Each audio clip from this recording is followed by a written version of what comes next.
नमस्कार, मेरा नाम गौरव त्यागी है और ये भारत अंशुद्धि पदयात्रा का 132वां दिन है। मैं अभी हूँ गांव पोथीडोड़ी में और यहाँ से मैं बढ़ रहा हूँ आगे की ओर।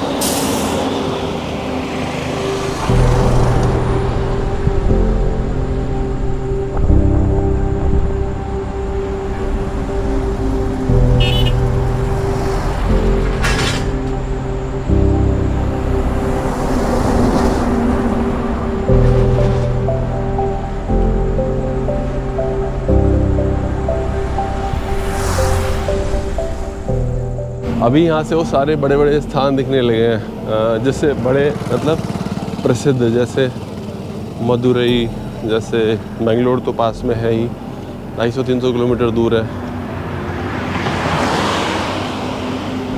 और जैसे कन्याकुमारी जहाँ हमें पहुँचना है वो 1000 किलोमीटर से कम अब रह गया है। इस पूरे सफ़र में एक चीज़ मेरे साथ होती है कई बार कि जब मैं सवेरे सो के उठता हूँ ना, तो मुझे लगता है कि यहाँ पे ये रखा होगा या यहाँ पर ये दरवाज़ा होगा। वो वहाँ होता नहीं है, क्योंकि पिछली रात कहीं और सोए होते हैं। ये गांव है जहाँ हमने कल यात्रा को विराम दिया था, पोथीडोड़ी। यहाँ की मिट्टी में बहुत पत्थर होते हैं क्योंकि मिट्टी उस तरह की है, लेकिन फिर भी खेती होती है, अलग तरह की फसलें होती हैं, दालें भी होती हैं, चावल भी होते हैं। और जहाँ का मैं रहने वाला हूँ वहाँ पर मिट्टी में पत्थर नहीं होते, तो वहाँ पर अगर हमें खेत में एक पत्थर भी दिख जाए तब भी हम उसको उठा के साइड कर देते हैं और यहाँ पर उन्हीं पत्थरों के साथ खेती होती है। तो ये भी, हालांकि मैंने पहले भी ये सब देखा है, लेकिन अभी इस पदयात्रा में हर परिस्थिति का अनुभव एकदम अलग है। लोगों के रहने सहने का, लोगों के खान पीन का, लोगों के पहनावे का, खेती का, भोजन का, हर एक चीज़ का अलग अनुभव हो रहा है।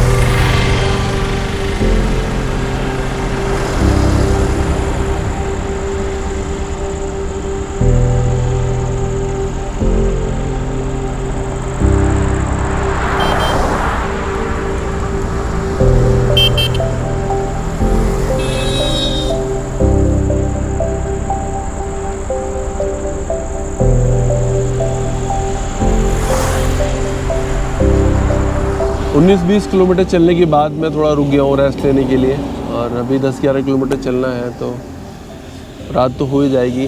बहुत सारे विचार मन में आ रहे होते हैं। इतने राज्यों में घूम चुका हूँ अभी तक, इतने लोगों से मिल चुका हूँ, थोड़ा बहुत इस सब के बारे में पढ़ता रहता हूँ, देखता रहता हूँ, लोगों से बात कर रहा होता हूँ। आंध्र प्रदेश में, तेलंगाना में ऐसे किसान मिले हैं जो नेचुरल फार्मिंग कर रहे हैं और मिलेट्स पर भी काम हो रहा है। ऐसे प्रयास हो रहे हैं। और मैं आपको बताऊं कि आंध्र प्रदेश पहला ऐसा राज्य है जिसने कोशिश की 2018 में कि वो किसानों को प्राकृतिक यानी जीरो बजट खेती की तरफ लेके जाएंगे, ताकि उनका जो है लागत कम हो। और सरकार का प्रयास भी यही था कि हो सकता है उत्पादन ना बढ़े, लेकिन अगर लागत में किसानों की कमी आएगी और उत्पादन उतना बना रहा तो भी वो लाभ की स्थिति में होगी। तो कुल मिलाकर यही कोशिश थी। अभी क्या है, 2018 के बाद पिछले 6-7 सालों में क्या बदला है वो तो मेरे पास आंकड़ा नहीं है, लेकिन हाँ, ऐसे प्रयास बाकी राज्यों को भी करने चाहिए और कर भी रहे होंगे। जब लोग मुझसे पूछते हैं कि क्या होना चाहिए, तो मैं तो सबसे पहले यही मानता हूँ कि लोगों में बदलाव होना चाहिए, थोड़ा उस तरफ ध्यान जाना चाहिए। जैसे लोग अवेयर हुए हैं ना, ख़ासतौर से कोविड के बाद से, कि हमारी हेल्थ के लिए क्या ज़रूरी है वो हम खाएं, क्या ख़राब है वो ना खाएं। तो थोड़ा सा ना ख़रीदारी के जो तौर तरीके हैं, मुझे लगता है उनमें भी बदलाव होना चाहिए। क्योंकि जैसे हम लोगों से मिल रहे हैं और बोल रहे हैं कि आप फैमिली फार्मर चुनिए, या मैंने भी अपनी टी-शर्ट पहन ली है फैमिली फार्मर वाली, तो कुछ ऐसी गुड प्रैक्टिस हैं जो लगता है मुझे लोगों को खुद व्यवहार में लेके आनी चाहिए। जैसे उनको अगर किसान से ख़रीदना है तो एक बार थोड़ा सा बल्क में आप क्वांटिटी ले सकते हैं। बल्क मतलब ऐसा नहीं कि आपकी पूरी रसोई भर जाए। हाँ, अगर आपको जैसे तेल लेना है तो आप 2-3 महीने का तेल एक बार ले सकते हैं। अगर आप सक्षम हैं तो, क्योंकि छोटे छोटे ऐसे प्रयास ही हैं जो इस पूरी व्यवस्था को चला सकते हैं। आप किसान से आधा लीटर 1 लीटर तेल लेकर, मतलब उसके लिए कोई फ़ायदा नहीं होगा और आपका भी नुकसान ही होगा। अगर आप उससे बल्क में सामान लेंगे तो बल्क से मेरा मतलब 2 या 3 महीने या कम से कम 1 महीने के इस्तेमाल में आने वाले प्रोडक्ट को लेकर है। अगर आप उससे उतना सामान लेंगे तो आपका लॉजिस्टिक खर्चा कम आएगा, उसको भी एक मुश्त पैसा मिल जाएगा और आपको भी अच्छा भोजन मिल जाएगा। तो कुछ ऐसी प्रैक्टिस हैं जो मुझे लगता है लोगों को लेके आना चाहिए, और जब तक लोग नहीं बदलेंगे इस दिशा में बहुत बड़ा काम नहीं होने वाला। और मन से बदलना पड़ेगा उनको, ये समझना होगा कि जो ये मार्केटिंग वाली दुनिया है, ये फूड में जो इससे हमें नुकसान हो रहा है ना, वो उससे हमें बचना पड़ेगा। हमें किसानों के पास जाना पड़ेगा, उनसे बात करनी पड़ेगी, उनके लिए दरवाजे खोलने पड़ेंगे और उनसे मिलना पड़ेगा उनके घरों में जाके।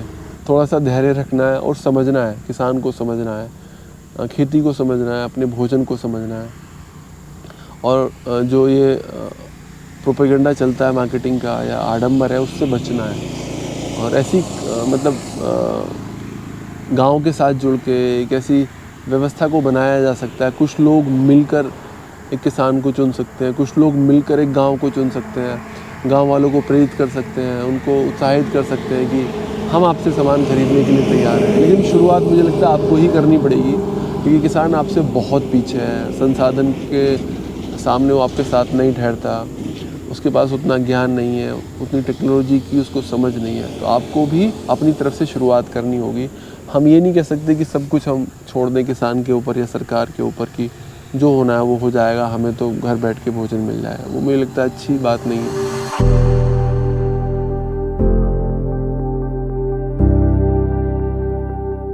31 किलोमीटर से ज़्यादा मैं चल चुका हूँ और मैं पहुँचा हूँ पामड़ी गांव में। यहाँ मैं यात्रा को दे रहा हूँ विराम। प्लीज़ आप इस पद यात्रा को सपोर्ट करिए।